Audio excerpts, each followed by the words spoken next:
لە یەکێک لە یاریەکانی هەفتەی سێزدەی خونی نیابی کوردستان هەندرێنی پێشەنجیانەکان و شەقڵاوی کۆتایی ڕیزبەند بێگەیشتن. لانیوە یەکەم یاریەکە هەردوویانە بە ئاستێکی تا ڕادەیەک لە یەکەوە نزیک بە دیارکەوتن و نەیانتوانی بۆ جارێکیش بگەنە نێو هێڵی سزای یەکتر، تەنها بە چەند لێدانێک لە دوورەوە هەڕەشەیان لە گۆڵ یەکتر دەکرد.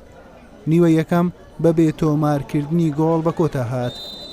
لانیوەی دووەم و لە یەکەم هێرشی ڕاستەقینە حوسێن ئیبراهیم با لێدانێکی بەهێز گۆڵ یەکەم و پێشکەوتنی هەندرێنی خاوەن ماڵی تۆمار کرد.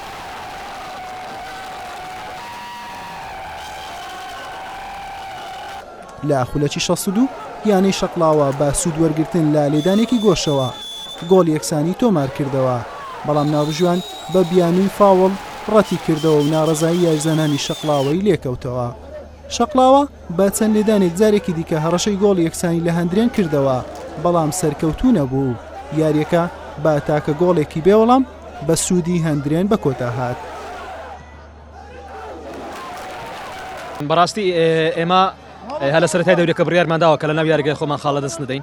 ڕاستە هەندێک جار ئاستت خراپە و ئەنجامە دەستدێنی و هەندێک جار ئاستیش باشە لەوانەیە ئەنجامە دەستێنی، بەڵام سپاس بخوا ئەوڕۆ توانیمان لە جێمی یەکەم فرسەمان هەبوو، بەڵام نەمانتوانی فرسەکەم خۆزینەوە و لە جێمی دووەم توانیمان لە سەرەتای یاریەکە هەوڵ بدەین بۆی گۆڵ تۆمار بکەین و پارێزگار بکەین لە پێشەنجی ڕیزبەندیەکە و سپاس بخوا توانیمان گۆڵێک تۆمار بکەین و احتفاظ بە گۆڵەکەمان بکەین. ڕاستە تا ڕادەیەک ئێمە لە ئاخیرەکان کشاینەوە بۆ گۆڵ خۆمان بۆی احتفاظ بە گۆڵەکەین، چکە هەندێک جار ئەنجامەکە کە لە سەدارە بێت ئەنجامەکە گرنگە بۆی ئەگەر دیفاعیش بکەی بۆی لە پێشەنجی ڕیزبەندیەکە بمێنەوە. سپاس بخوا ئینشاءالله لە یاریەکانی داهاتوش هەوڵ دەدەین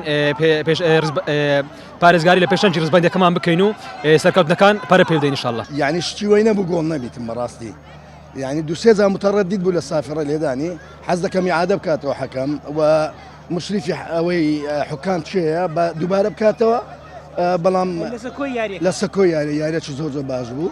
نادی هەندرێن بڵێنەرەی لە ڕیزبەندی یەکەمە فەریقەکی زۆر باش بوون، فەریقی مەش بە ئاستەکی باش یاریان کرد، ئەوە ڕاضەیەتەوە یەک بە هیچ یعنی نەتیجەکی باشە لەومە. بەمەنجامە هەندرێن بە کۆکردنەوەی 27 خاڵ پارێزگاری لە پێشەنجیانەکان کرد و شەقڵاوەش بە 6 خاڵ لا کۆتایی ڕیزبەندی مایەوە.